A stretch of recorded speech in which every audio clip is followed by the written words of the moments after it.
السلام علیکم ناظرین، آپ دیکھ رہے ہیں میرا یوٹیوب چینل دلشاد کا پاکستان۔ آج کے میرے ولاگ کا موضوع ہے سلطان محمود غزنوی کے چہیتے غلام احمد ایاز کی حالات زندگی اور اس کے مقبرے کا تفصیل۔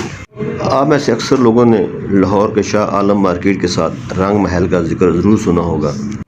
اس رنگ محل چوک کے اوپر ہی ایک بہت خوبصورت ایک بڑے مینار والی مسجد ہے، جس مسجد کا نام ہے جامع مسجد احمد ایاز رحمۃ اللہ علیہ۔ اندرون لاہور کا یہ مشہور ترین اور مصروف ترین علاقہ ہے، جہاں تقریباً 24 گھنٹے ہی کاروبار چلتے رہتے ہیں، دکانیں کھلی رہتی ہیں۔ اس چوک کے ساتھ ہی مسجد کے اندر بہت بڑا ایک مقبرہ ہے، جو کہ احمد ایاز مشیر خاص سلطان محمود غزنوی کا ہے۔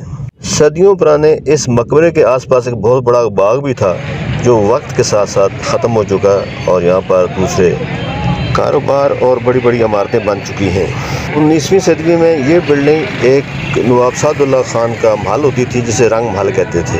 اسی نسبت سے اس علاقے کو رنگ محل کہا جاتا ہے۔ اسی جامع مسجد احمد ایاز کے اندر ہی احمد ایاز کی قبر بھی ہے، جس کے اوپر ایک خوبصورت گنبد بنایا گیا ہے۔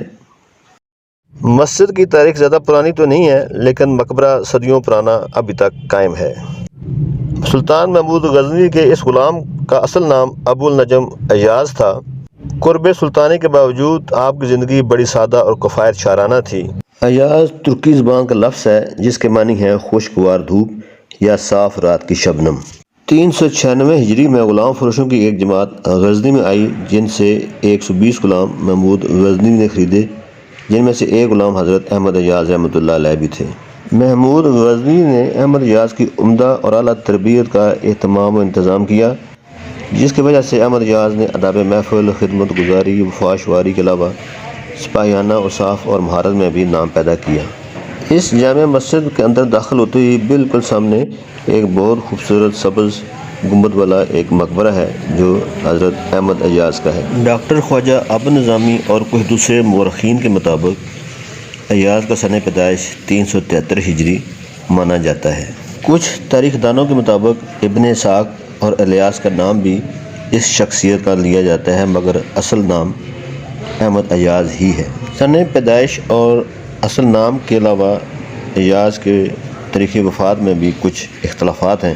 غلام سرور نے گنج تاریخ میں 434 ہجری، جبکہ دوسری تحقیقات کے مطابق 450 اور طبقات ناصری کے مطابق 449 بھی بیان کی گئی ہے۔ جناب احمد ایاز کے مقبرے کو اندرونی طور پر بھی اور بیرونی طور پر بھی بہت خوبصورتی سے سجایا گیا ہے، جو کہ جدید ترین طرز تعمیر کے مطابق تعمیر کیا گیا ہے۔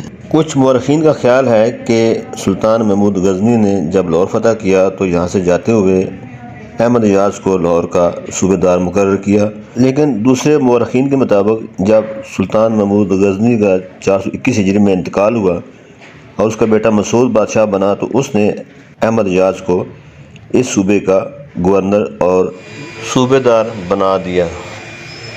جب آپ کو لاہور کے صوبے کا گورنر اور صوبے دار بنایا گیا تو سپہ سالار اور چیف جسٹس دونوں آپ کے ماتحت تھے۔ اسی زمانے میں لاہور کا قلعہ اور لاہور شہر کو دوبارہ آباد کیا گیا اور ایک بہترین شہر بنایا گیا۔ کم و بیش 22 برس لاہور کا ناظم اور حکمران رہنے کے بعد جناب احمد ایاز نے 449 ہجری میں تقریباً 48 سال کی عمر میں ماہ ربیع الاول میں انتقال فرمایا۔ آپ نے ہندوستان، خاص طور پر صوبہ لاہور کے لوگوں کی بہت خدمت کی، جس کی بدولت ان کا نام آج تک تاریخ میں زندہ ہے۔ جی خواتین و حضرات، اگر آپ کو میری یہ ویڈیو پسند آئے تو ضرور شیئر کریں اور برائے کرم میرے چینل کو بھی سبسکرائب کر دیں۔